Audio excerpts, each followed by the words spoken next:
Welcome, welcome, welcome back, everyone. I am so excited to bring us all back together. We've had so many incredible sessions and speakers, and now as we enter this final closing panel performance and ceremony, I am sitting in so much gratitude. So I'd like to introduce two representatives now from Hate is a Virus to share a little bit more about their organization. Hate is a Virus has been a huge part of planning this event, and they've done so much work to mobilize and uplift our community. Please welcome co-founders Michelle Hanabusa and Tammy Cho.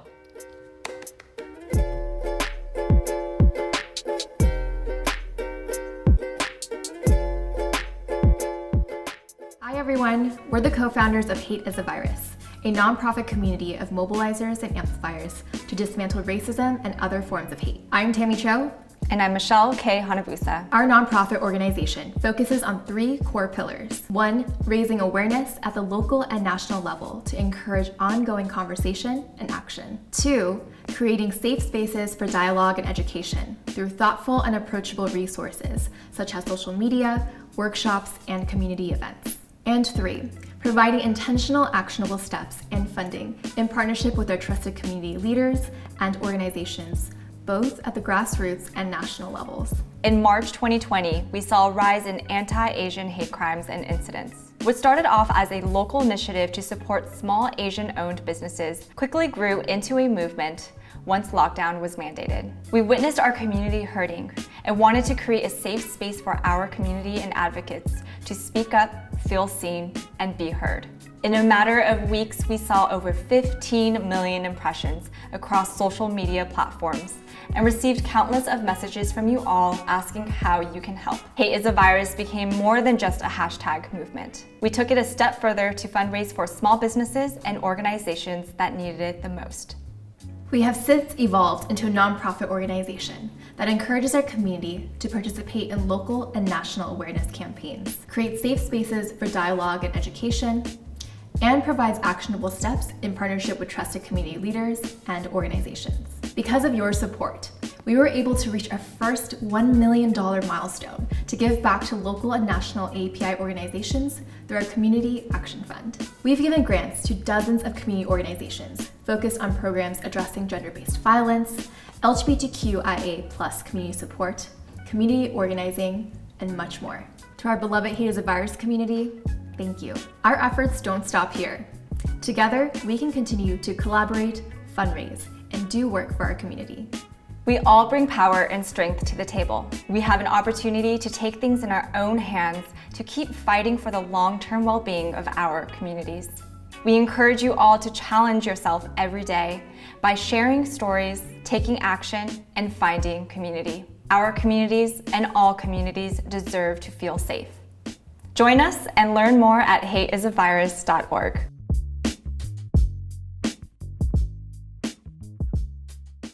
Yay, thank you so much to everyone at Hate is a Virus. All right, now everyone, I'd love to introduce our final panel today. This closing panel is titled Lessons from Intergenerational Activism, and it will feature a number of incredible speakers. The panel is moderated by veteran award-winning journalist, storyteller, author, and the host of The Mei Lee Show, Mei Lee. At the start of 2020, May's production company, Lotus Media House, in association with Next Shark, launched The Mei Lee Show, which is a video podcast focused on Asian and Asian American issues and stories. And she has since become a prominent voice in the effort to combat anti-Asian hate that exploded due to COVID-19.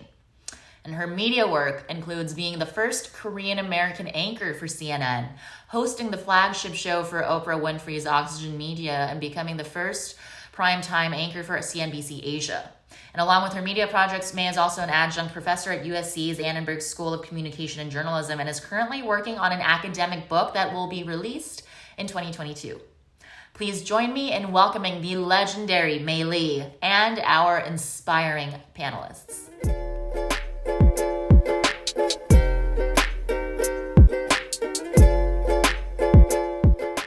All right, well, thank you very much. I am Mei Lee, and I'm going to be moderating this closing panel of the Changemakers Summit 2021. And we have got a fantastic panel ahead. with some very special guests. So let me do some quick introductions and then get the party started. First of all, we have Helen Zia, who actually needs no introduction. She is legendary. And I've known Helen for about 20 years now, having met her 20 years ago when I first interviewed her. She is author of several books. She is a former journalist. She is a longtime activist who has truly dedicated her life to incite change for good. She has fought for gender, racial, sexual rights, and most of us know her from her dedicated work in 1982, beginning in 1982, when we all learned about the murder of Vincent Chin in Detroit. And she was so involved in that movement that really was a catalyst to an AAPI movement that also created solidarity with other communities of color. Helen has just a long history, so I'm so excited that she's joining this conversation. We have Ashlyn So.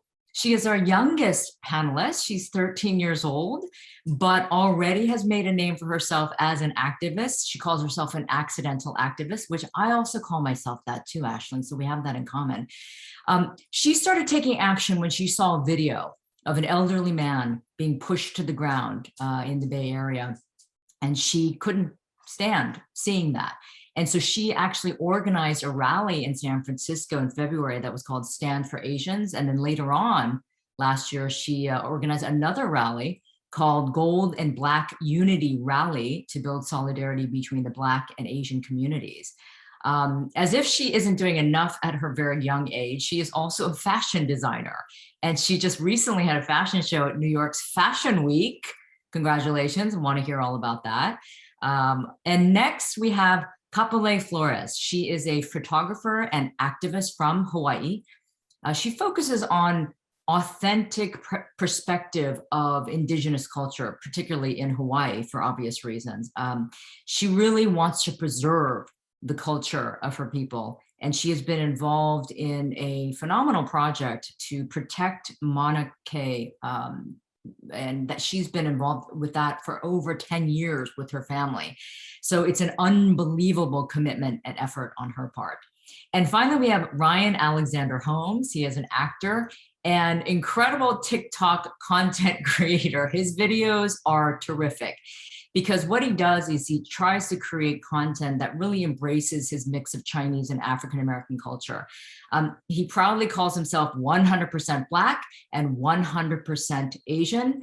But what I love about Ryan is that he does not try to sugarcoat being biracial. He actually does uncover the good and the bad and the ugly, and he's very authentic and honest about that. So I'm really excited to talk to you about your work. And also, he's an actor. And he has been in For the People on ABC, Dear White People on Netflix, and The Morning Show on Apple TV Plus. So excited to have all of you on this panel, and let's get it started. So Helen, because you're a legend, I'm going to start with you. You have been doing this work for so long, and I have been following it for decades as well. And so, as I mentioned in your intro, you were there during the murder of Vincent Chin, and you saw what transpired. And that was the beginning of a very powerful movement of Asian Americans finally saying enough is enough, right? So now, cut to 40 years later, we're doing it again, right? It probably sounds like a broken record to you in some ways, but tell me how activism within the AAPI community has changed from that time in the 80s to now.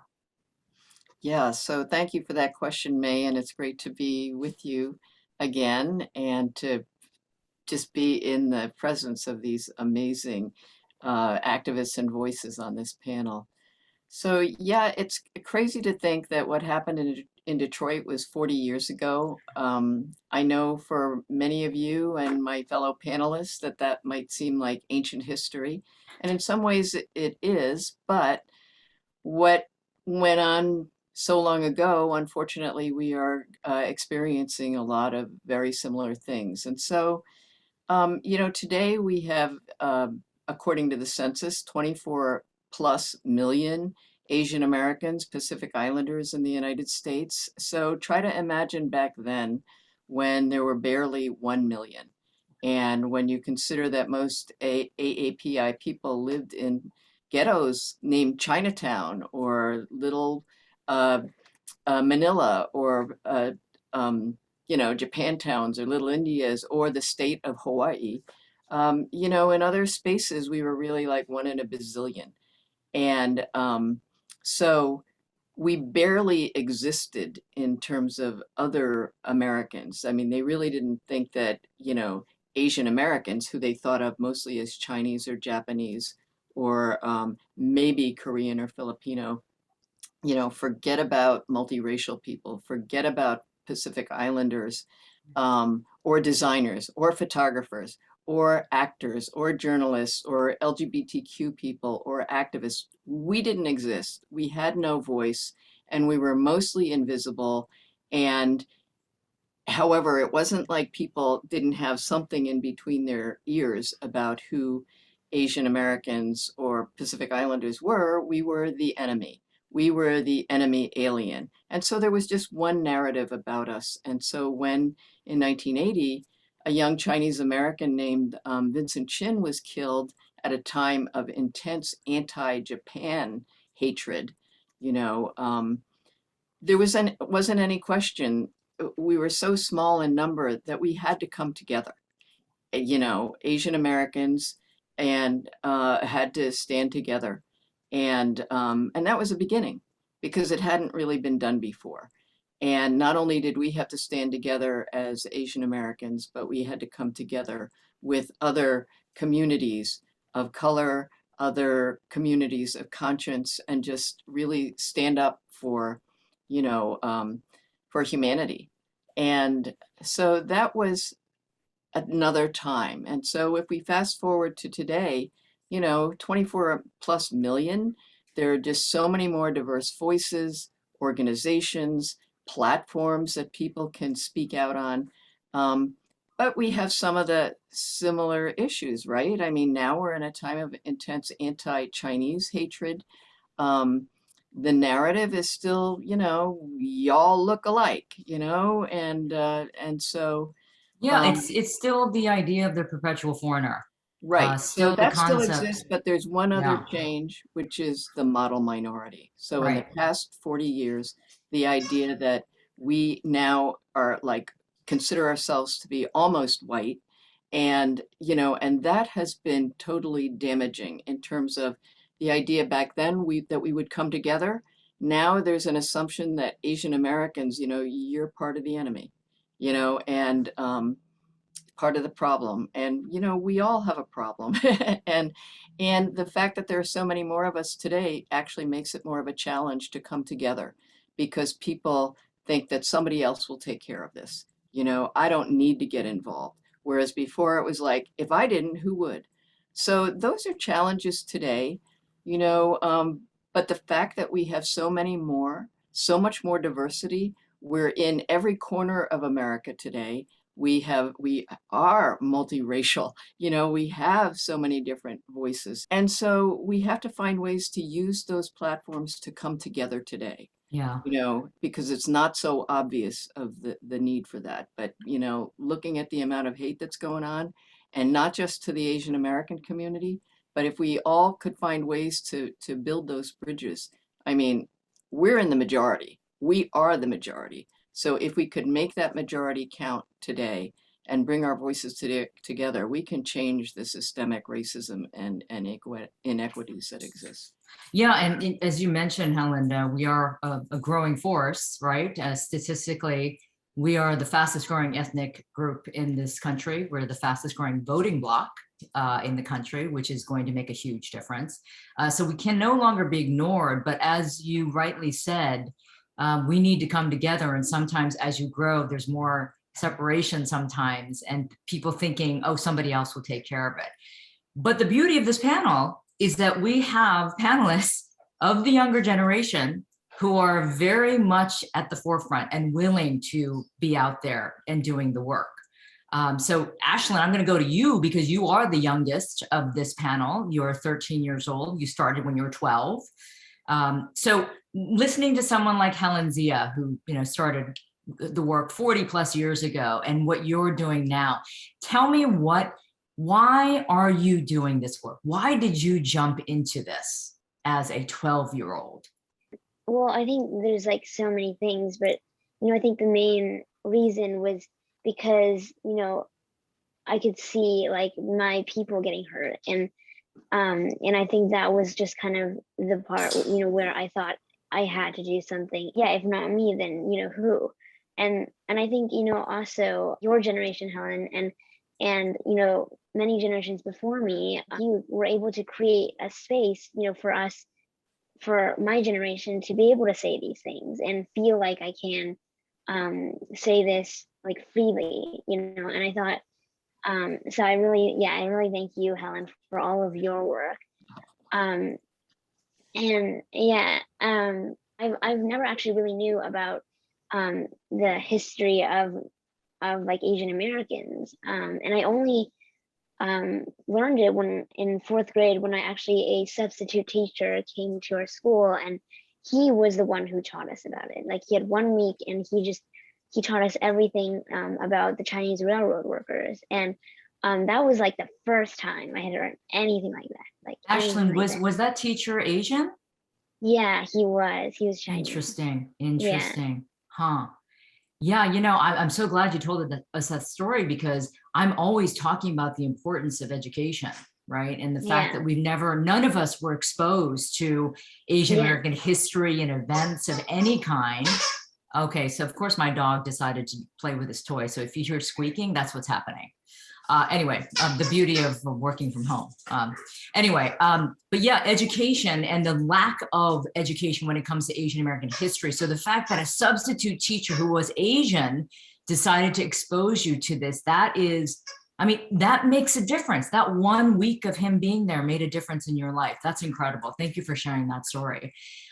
Let me go on to Kapulei. The work that you've been doing in Hawaii, you at a young age also were inspired by your community and the fact that you wanted to preserve the culture of Hawaii, the indigenous culture. And so that work continues to today.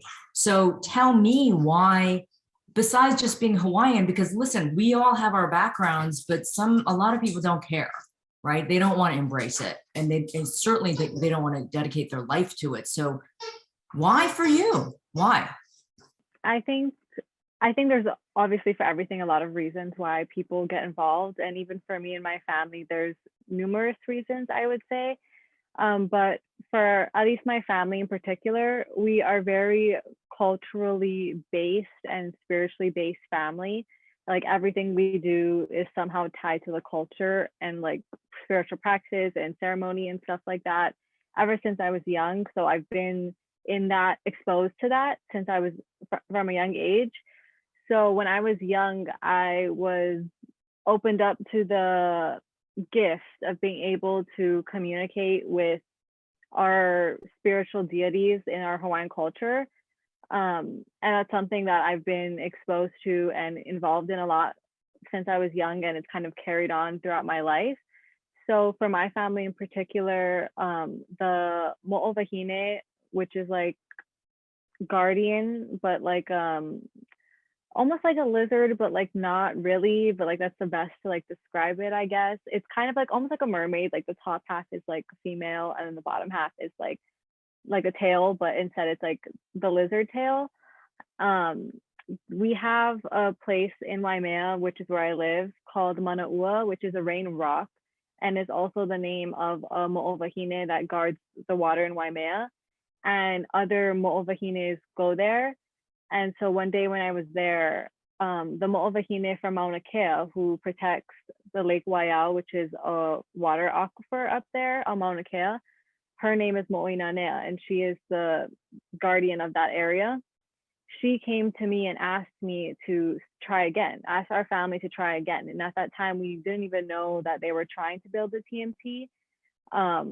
Which is the giant telescope that they wanted to build on the volcano. And let me add, just for context, because I read this story and I was just like, what in the world is this story? She was only 9. You were only 9 at the time when this deity came to you and said this to you, not knowing at all what she was referring to, but she was telling you to help protect the mountain from this giant telescope that they wanted to build. Yeah, I was around like 9 when they first like started to like come to me, and I think around 10 maybe was when that happened, because we got involved in the court case soon after that in 2011. But there was already, we were the 5th petitioner party to join. There was already activists who had been fighting for generations and had been involved in like many historic Hawaiian movements, like Protect Kaho'olawe and other things like that, that have been going for generations and are still going today. We joined them, and we joined on behalf of the spirit. So of course, we probably seemed crazy to the whole court system and even our own community, being like, oh yeah, the spirit said no. And so we're testifying on her behalf, saying we also are saying no because she said no. And obviously that got, you know, like thrown out, and we had to reapply as our family, like on our behalf. But just being able to do that and kind of even just throw like a spark into our community, being like, it's okay to like be connected to your culture. It's okay to say these things and not like seem crazy to other people. Because back then, my community was still more like almost colonized in a sense, like ashamed to like be involved in their culture and ashamed to be connected to anything that seemed like too much, or, you know, and that's definitely something I've seen change over the years, and people are still obviously still working, but you can see them more willing to embrace their culture. I think that's what we're seeing more of, is the recognition of indigenous culture and preserving those traditions and language, you know, all of that. So, and Hawaii is definitely a perfect example of that, and the work that you guys have continued to do for 10 plus years, might I remind everyone. Ryan, I'm gonna bring you into this conversation because you are a shining example of someone who has embraced both of your cultures of being African-American and Asian. But as I said in your intro, your work as an activist in many ways, using your platform, is to really educate and inform, and kind of almost sometimes tell very raw stories about your, you know, background and some of the, you know, struggles that you went through, but also entertain, because I've seen these videos of your parents, the cutest videos of your parents talking about how they met. But it, you know, here's the thing. I mean, we laugh, but the storytelling, that kind of storytelling is so effective because you've lived this, right? You're not talking out of your butt. You're talking from lived experience, right? Yeah. Tell me why you do what you do.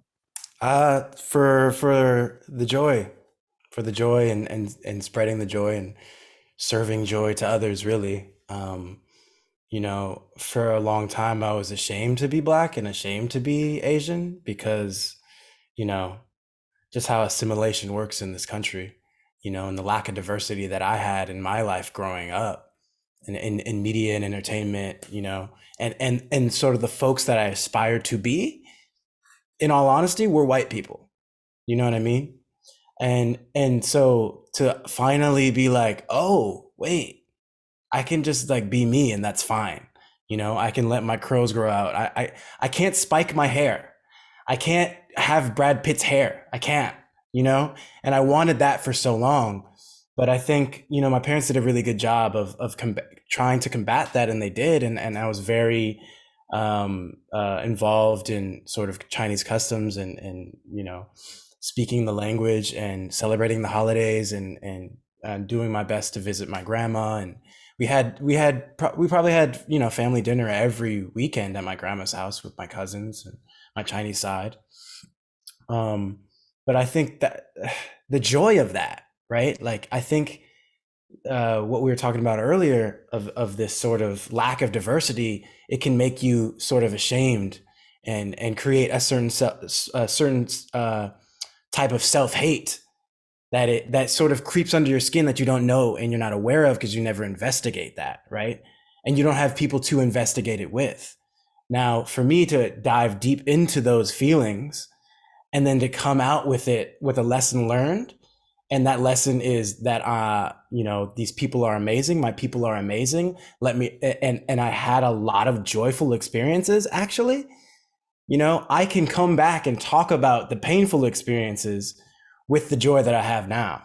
And so the content that I create, yes, it's deep, and it's about sort of painful things that have happened in my life, but it's always with a tinge of humor, a tinge of sarcasm, a tinge of irony, and satire, because that has to be there, because so many people have gone through what I've gone through, and I want to show them that they're not alone, but I also want to do it in a way that's empowering and brings them joy.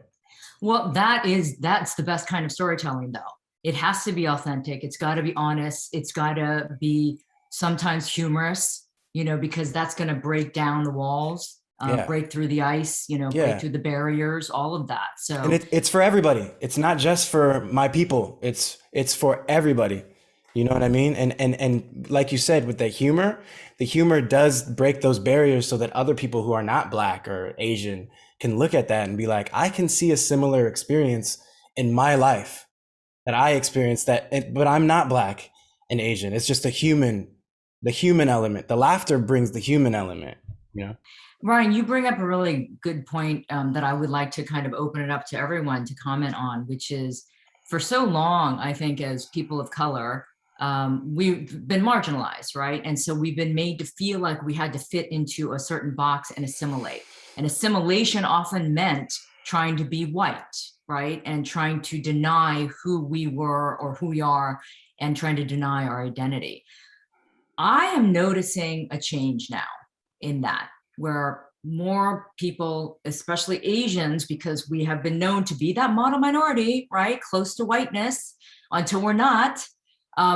They're starting to embrace their heritage and their identity and their stories and the history, and really starting to speak up about that and be proud.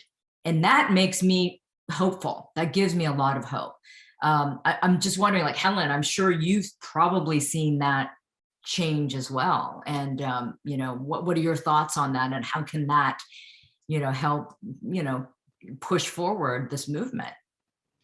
Well, I think you've hit it right there. And so, just hearing Ryan and Kapulei and Ashlyn talking, it's all about bringing our own humanity out there. And so for the, century or two or more that Asian Americans were just invisible, you also learn to, like, hey, nobody wants to hear me. I'm not going to speak up.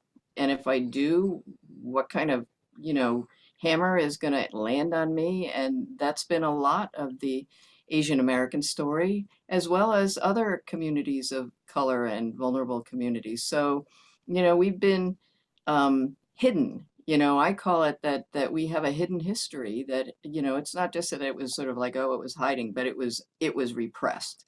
There has been a deliberate part of what is systemic racism to hide our stories. That's what marginalization is. It's to make us invisible, less than human.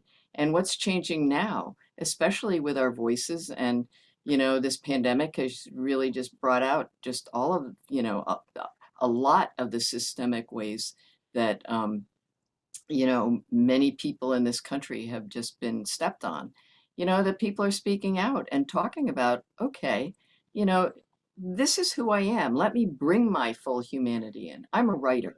So I write about our stories, and maybe not always with humor, but with, that Ryan uses, but trying to at least, show a connection, that the people I know from, where I walk, that they experience joy, sorrow, happiness, just like other human beings. And if we can connect that to each other, that's what, that's what I think, is needed. And I think, as you point out, May, I think there is a real effort today for our communities, however we define them, to show who we are and our full humanity, and that we're demanding to be seen as full human beings. Right. There, I call it like an awakening, and it's a time of reckoning for sure in many, many ways. We've seen this for the past 2 years with everything that's been going on.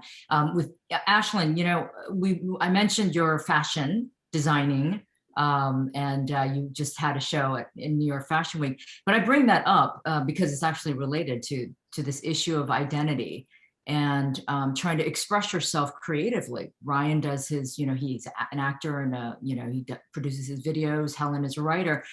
Through your fashion work and design, I know that you're trying to also make a statement through that. Tell us a little bit about that.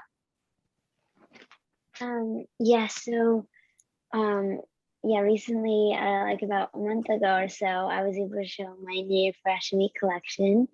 And the whole theme of it was beneath the surface. So it was about, looking beyond just a skin color and, looking what's deep in the heart.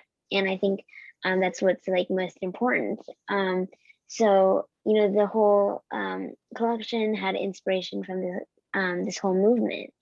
And for example, like the colors were all white and blue to represent porcelain, and a lot of the designs had repeating objects and kind of like to represent like a storyline of like how it started with this small group of people, but then it turned into this huge movement. And I am really passionate about this cause, and I think I need to bring that into the fashion world and kind of be able to tell others this story as well.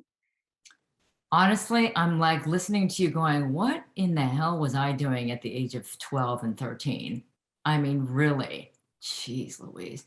Kapulei. I mean, speaking of another young voice who got started young at the age of 9, hearing this deity and, being visited by the deity. Your work through photography too is your expression of creativity, but also trying to inform and educate through your photographs. I've looked through some of your galleries. You have beautiful photos that really capture, again, the true essence of Hawaii. And may I say, I've been to Hawaii many times, and there's something very magical and very spiritually powerful about Hawaii. So there's no doubt that the deity came to visit you and continues to speak to you. But tell me what your photography has done in terms of your focus and your mission in terms of trying to get this word out and educate, the greater public.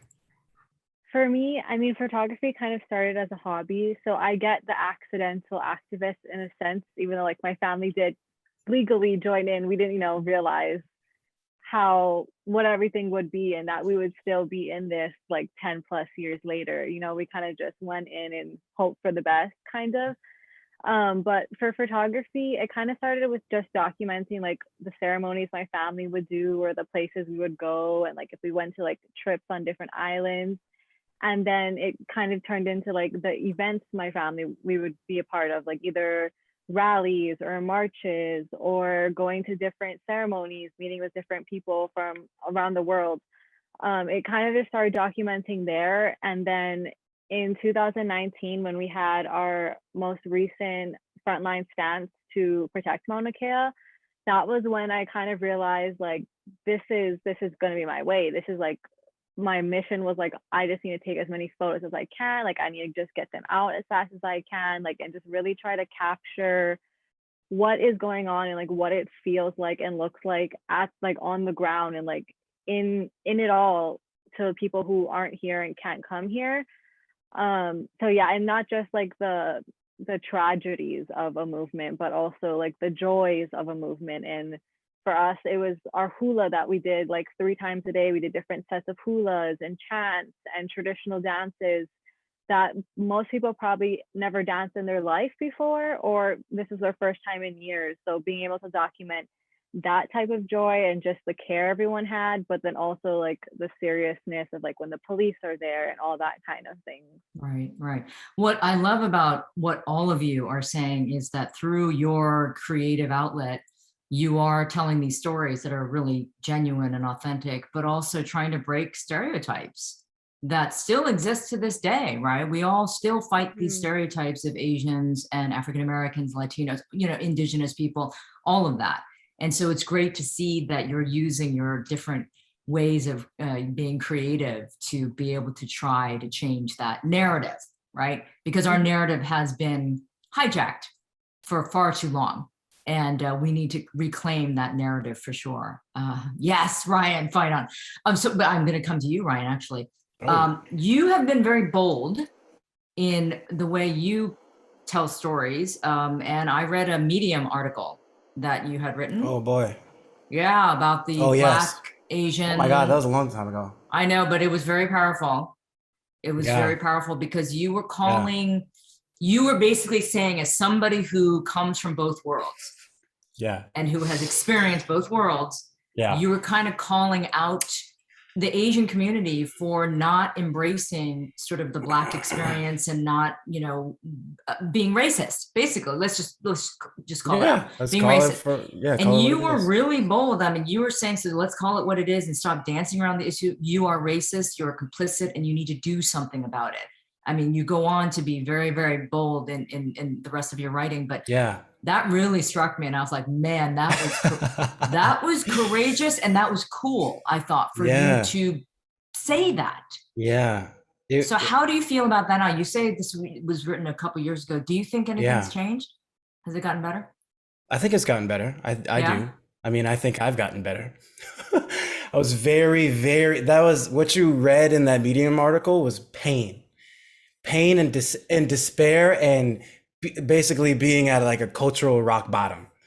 I had talked to my brother the night before, who's also Black and Chinese because he's my brother. And sort of, I was just complaining to him about all the things that I was experiencing and how crazy this time was with Black Lives Matter. But then I felt like my Asian community didn't support enough and that they weren't being vocal enough. And then and he was like, why are you just telling this to me?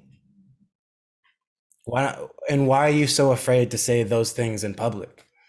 Just say exactly what you're saying to me right now on this phone call, to the ether, to the world.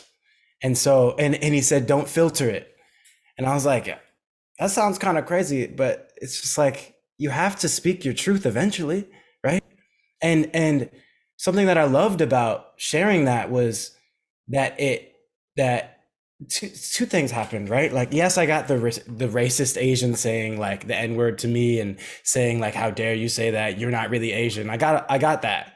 But that was like 10%, but 90% was my Asian community supporting me and uplifting me in a way that I never even thought was possible, right? And I think speaking that truth then and there is responsible for all the fruits that I get to see now, all the joy and the community like right here that I get to experience because I chose that one singular moment to speak my truth, right? So I feel like Helen said too, like we all said, the time has changed and young people like Ashlyn are speaking their truth and they can, and they're supported by their community, the time is really now, and the corporations, the people in power understand our power, right? And we're just gonna keep coming until we get what we need. That's not a threat. I'm just saying, there's a lot of us.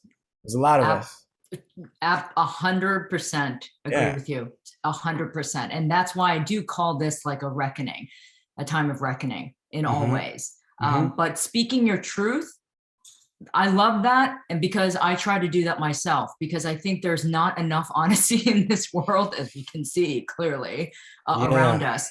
But when it comes to these kinds of issues that have plagued us for centuries, we need to start speaking our truth. And that might be scary, right? Speaking our truth can be freaking scary. But when you do it, like you're saying, Ryan, which I love hearing, is that you got tremendous support, even though you faced this fear, but you said, I'm going to do it anyway. So good on you for doing that. And I love the fact that people received it so well.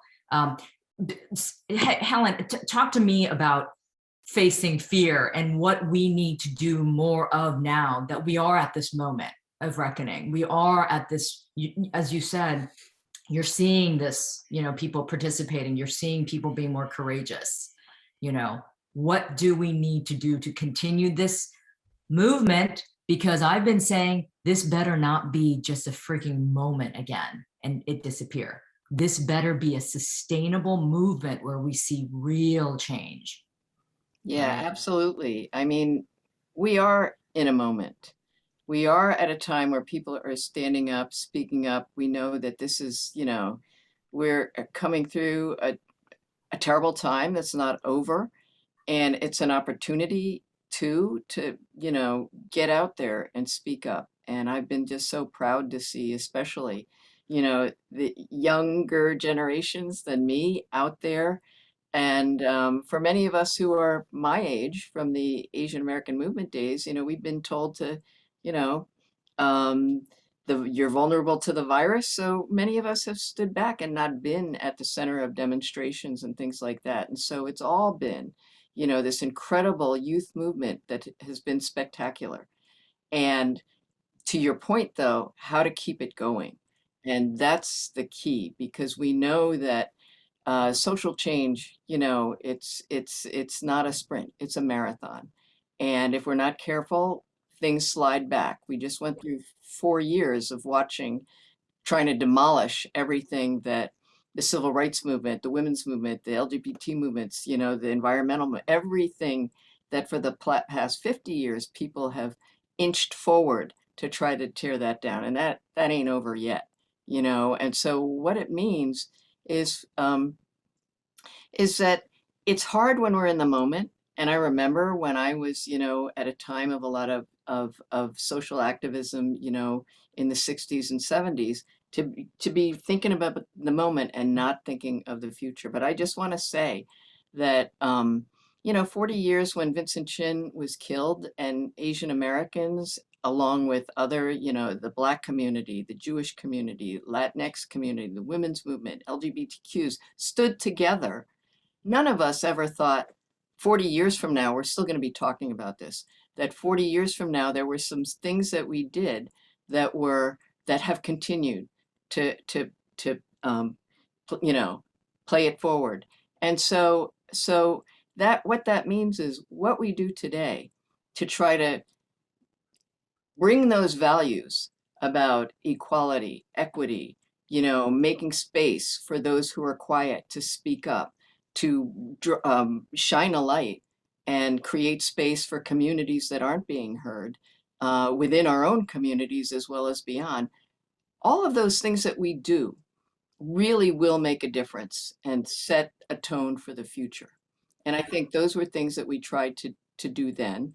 And I would also say to younger activists, when you're a young activist, it's often easy well, not easy, but things seem so clear because your vision is so clear and you're not weighted down by all of the bull crap that has happened before. But there are lessons in that bull, okay? And there are lessons about how not to burn bridges, how people you see today that you might want to call out and they deserve to be called out. Leave a little bit of space because you don't know that you're going to see them again. And maybe what you say today to them will make a difference to them and they're going to come around. And part of your work is to help bring other people around. So, to me, when I was a young activist, a lot of things seemed just so clear. And I wanted that revolution today. Well, you know what? The revolution changes did happen, but we didn't have that revolution today. And I'm looking at all of you, out and thinking that, you might be bringing that revolution on. But until that revolution, we also have to know what our communities are experiencing. Start where people are and speak to their fears, understand their fears, their concerns, and address them. So those are all things that what we do today, what each of you do today, man, you are building the future. And you may not know that, but how it's going to play out tomorrow, 10 years from now, when you're in my shoes and you're talking to somebody else about what you're doing today that you did today, 40 years ahead of now, and what lessons you're learning, but keep visible. Part of our issues are the invisibility. And so make sure what you do, you know, the photography, the fashions, the acting, the writing, all of those, find ways to amplify that. Because people think that Asian Americans, Pacific Islanders, that we're so silent, that we've never been but we have, our communities have been doing things. That history is missing, that voice is missing. So what you are doing, amplify it, find ways to amplify it, and just know that what you do, those stories are just going to continue on. And, you know, as you rise, find ways to lift. I mean, all of those things are true today. I do love the idea that, Helen, that you're saying that we do need to amplify ourselves and our voices, because historically Asians have been quiet and they, you know, didn't want to shine a light on themselves and bring attention to themselves. Well, screw that. You know, we have done so much and we are successful and we are making noise and we are making strides, and we should bring attention to that and we should make a lot of noise. And so I love the fact that, yes, like you're saying, Helen, these younger activists and these younger artists and these creative minds are doing exactly that. And so I want to second that idea that you guys need to be proud of who you are, be proud of the work that you're doing, show off. It's okay. Don't think you're being arrogant. You know, you're doing amazing work. So, you know, tell the world about it. Right? Don't talk amongst yourselves. We need to like get it out and spread the word.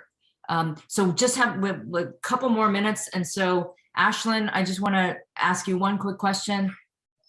What do you say to young people? Because again, 12, 13-year-olds, they're probably busy talking about like, I don't know, BTS. I have no idea. But what do you say to them? Like if they think I can't do anything, I'm just a kid. I think, you know, I also, you know, used to feel that way. Like, I remember like also as well, I mean, I still kind of am, but like I'm super shy, and I remember like all these thoughts floating in my head about, you know, reading like books about different ethnicities and different cultures and just seeing like their point of view, and it just like changes the perspective, you know, and like, you know, being able to realize that it's like, sorry. It's a really like powerful thing just to kind of you know, seeing other people's struggles, and I think, sorry, That's okay. and I think, you know, many people feel that way. Many youth actually, I think today, are able to feel these feelings because of, you know, you guys and of these and other activists, and just like being able to have like access to these resources. And I think, you know, for anyone who feels like they can't do anything, you know, or like they don't have the resource, or they just, you know, they're too shy or whatever, all you really need is just that passion. Like all you really need is that constant drive to like be able to make a change, and be able to kind of like feel other people's point of view and be able to recognize that. Yeah. Ashlyn, you are an old soul. You are, yes, I'm not kidding. You're an old soul who has such deep empathy. It's really moving. It really is. So hang on to that, man. Kapulei, how about you, in terms of, you know, inspiring, giving some words of inspiration to people who might think that they can't make a difference? I think going off of something said today too is it really is about passion, and not just having a passion, but having a personal connection.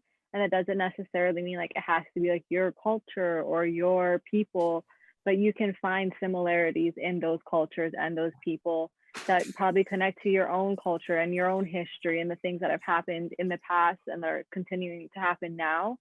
So yeah, key I think is having a passion that you personally are connected to, and it's something that you actually genuinely like have a true care for, as well as touching back also of it really is community. And I think key is to start in your community and finding things that issues that are happening or things that might need to be spread awareness of, or maybe no one knows, or if people are trying to do some shady things in the back without people noticing.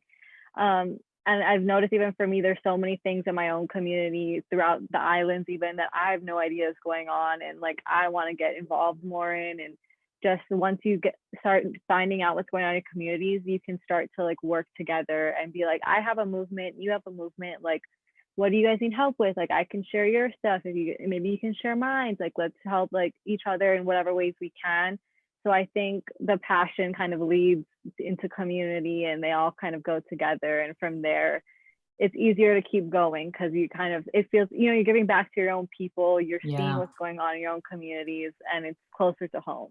I'm glad you said that, Kapulei, because I think a lot of people think, oh, well, if I can't change the world, I can't do anything. No, you don't have to change the world. You can start in your own backyard. So that's a really, really good point that you just made. Ryan, what about you? What would you say to those who, may be reluctant, or, you were probably reluctant as well, but you spoke your truth and that was your thing. Yeah, I know people don't believe me when I say this, but I was very shy, and now I'm just shy. But I think what has helped me, well, first of all, I tell them to follow Ashlyn on all her social media so they can get a prime example of these young kids can get a prime example of what it means to overcome your shyness and speak your truth. But I'm just thinking back to when I was a kid. Like, I had so many things that I wanted to say, so many things that I wanted to do, but I sort of was very influenced by the groupthink, right? I think that kids nowadays have, like Ashlyn was saying, so many resources to use to their benefit, to understand other people's point of view and perspectives. And I think that's the most important thing. Like, education obviously is the most important thing. Growing up, I had what was that? Was that a dog? I was like, what was that? What was most important for me was, like, my parents gave me parent homework on top of the homework that I had from school.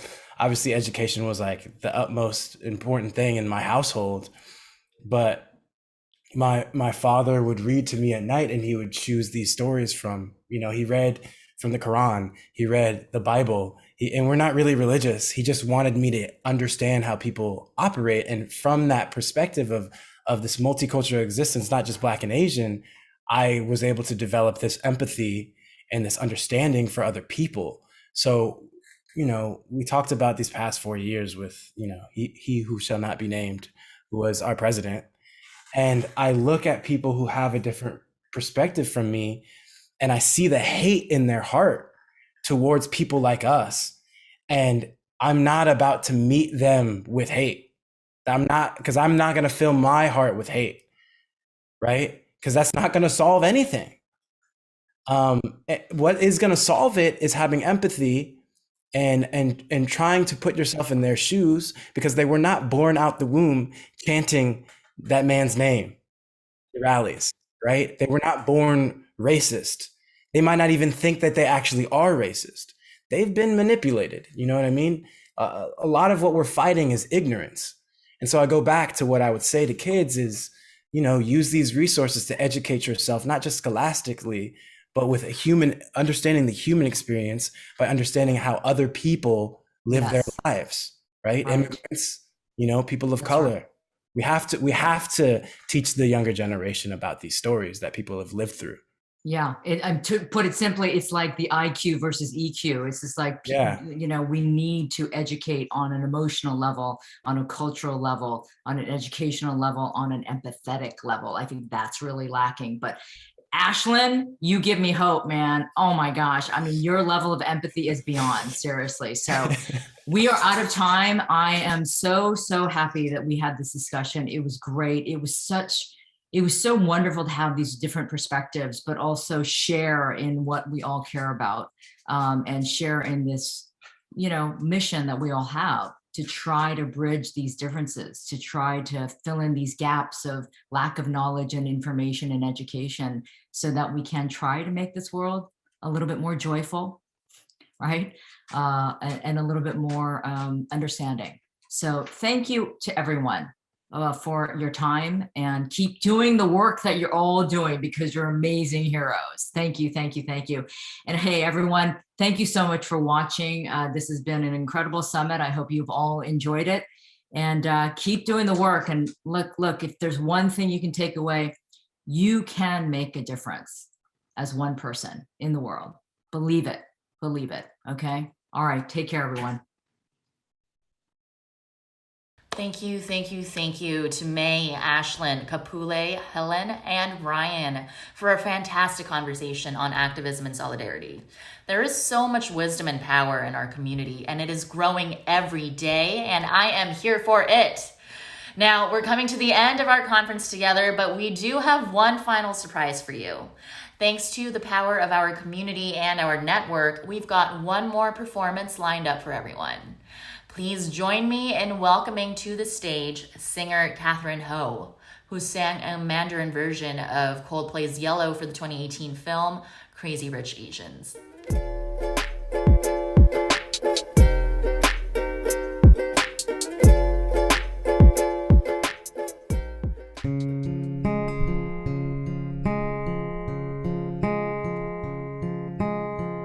我想知道流星能飞多久，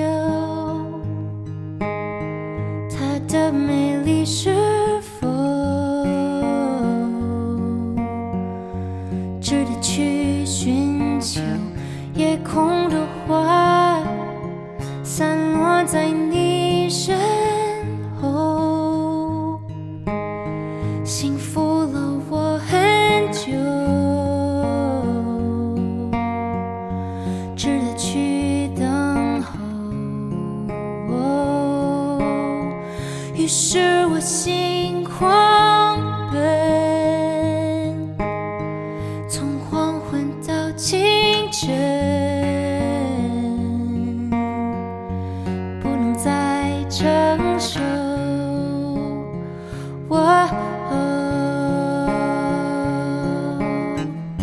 情缘坠落在你手中，余温成黑夜的彩虹，蜕变成月光的金发，成月光的金发。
Thank you so much, everyone. I thought it would be fitting to sing my Mandarin cover of Coldplay's Yellow from the movie Crazy Rich Asians today, because Crazy Rich Asians is a film that helped me embrace my cultural identity, and I truly believe that pride in your own identity is the prerequisite to social activism. I really do think they go hand in hand. When I was younger and ashamed of my heritage, I wasn't very inclined to educate myself or speak up on issues that affected the Asian American community. And it wasn't until I started becoming fiercely proud of who I was that I started becoming more and more emotional about the issues that the Asian American community faces. And so I think that it is incredible and critical that events like the Changemakers Summit exist to inspire us to celebrate our culture, and in doing so, empower us to take action against the struggles of the Asian American community and other communities of color. Wow. Thank you so much, Katherine, for gracing us with your amazing talent. We're so honored to have you perform for us as a closeout.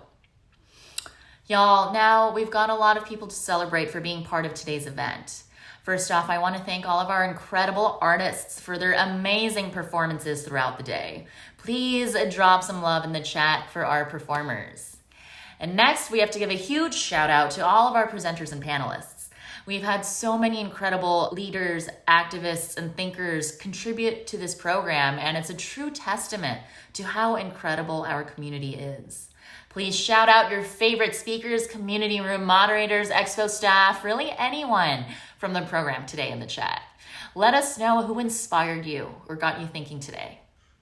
And then next, we have to give a huge thank you to our sponsors who made today's event possible. These organizations have made a commitment to supporting the AAPI community, and we're grateful to have had their support with making everything today possible. Thank you again to McDonald's Anime Expo, JP Morgan Chase, Electronic Arts, Leadership Conference for Civil and Human Rights, Nickelodeon, Sephora, Tambourine, PayPal, and Glow Recipe. We also want to thank our community partners, Tractivist, The Asian Talk, Very Asian at Sunday Jump, and Baisoon Candle. One final thank you, and this is a big one. Let's share some love for the staff of Hate is a Virus, Act to Change, and Stop AAPI Hate for creating this space. They have been working on this conference for almost half a year as a team of volunteers, and that's no joke at all. Let's give a big thank you to these organizations in the chat. All right, now everyone, we're almost at the end here, and I just have to ask one thing as your host. We've spent the whole day thinking about what it means to be a change maker for our AAPI community and what the next generation of activists can, will, and have already been doing to build a better world. I want to ask each and every one of you to make a commitment to make this conference more than just this thing that you went to that one time. What is one thing you're going to start doing, stop doing, and keep on doing because of what you saw, heard, and learned here today? How will you make an impact? How will you be a change maker? I'm super excited to hear about your story, and who knows, maybe you'll be a presenter here next year. Please, please, please make sure to follow at Act to Change, Stop AAPI Hate, and Hate is a Virus across all socials to stay in touch. We have so much more coming out for y'all, and make sure to check your emails for a follow-up survey after this event. We'll be giving out free subscriptions to the self-care and meditation app for folks who fill out that survey, so please, please, please fill it out. And on behalf of everyone here, it's been a pleasure being your host today. My name is Yoonj Kim, and thank you for being at Changemakers Summit 2021. Bye now.